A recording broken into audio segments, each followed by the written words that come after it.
Amerika versus Cina saat ini bukan perang dagang, tapi perang ideologi.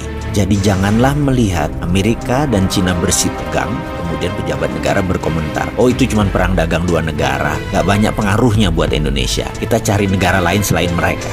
Alah, malu bener kalau saya mendengar opini seperti ini. Asli malu saya, seperti gak ada kedalaman analisanya, seperti gak ada keilmuan bernegaranya. Ambil gampangnya saja, toh rakyat gak banyak ngerti urusan beginian. Sebentar om, hati-hati ngomong begitu. Semua bisa berubah dalam hitungan bulan, bukan tahun.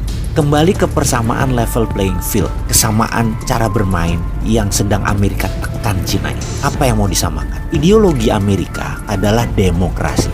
Ideologi Cina adalah komunisme. Amerika adalah swasta murni atau disebut market driven. Cina adalah government driven cara mengelola ekonominya. Amerika adalah kapitalisme. China adalah state capitalism. Ini level playing field. Beda banget. Amerika ingin menerapkan demokrasi sebagai landasan berdagang dan menggunakan alat penekan tarif masuk tinggi. Saat ini terlebih dahulu terhadap Cina. Amerika sangat anti dengan state capitalism karena untuk menegakkan state capitalism harus menggunakan state authoritarian atau menggunakan kekuatan pemerintah represif tangan besi. Menekan pasar, menggunakan kekuatan negara seakan menjadi fasis sehingga pasar bebas seakan tidak ada. Itulah kapitalisme melihat state kapitalisme.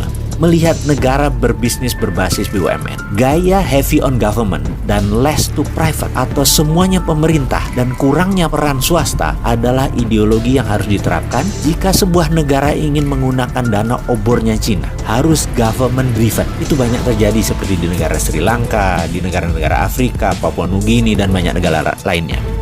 Framework demokrasi ekonomi dan state-driven ekonomi itu dua ideologi berbeda yang menjadi titik awal perang dagang. Ini perang baru dan senjatanya bukan bedil, tapi saat ini diawali dengan perang tarif dan perang dagang. Lalu bagaimana melihat perang ini bagi Indonesia dan bagaimana solusinya? Biar gampang, kita mau melihat negara mana yang melakukan state capitalism, yaitu jika mau masuk sebuah negara mereka minta government guarantee. Negara mana yang menggunakan swastanya pada saat deal B2B, tapi senatornya, presidennya ikut menekan sebuah negara, ya. Itu kita harus mencurigai apa negara tersebut. Jadi Indonesia sekali lagi ke depan bagaimana? Kalau saya secara pribadi, saya anti pasar bebas kapitalisme. Semua sahabat saya tahu bahwa saya anti state capitalism. Jadi saya anti Amerika, saya anti Cina, saya anti IMF dan saya anti obor. Lalu ideologi bisnis saya apa?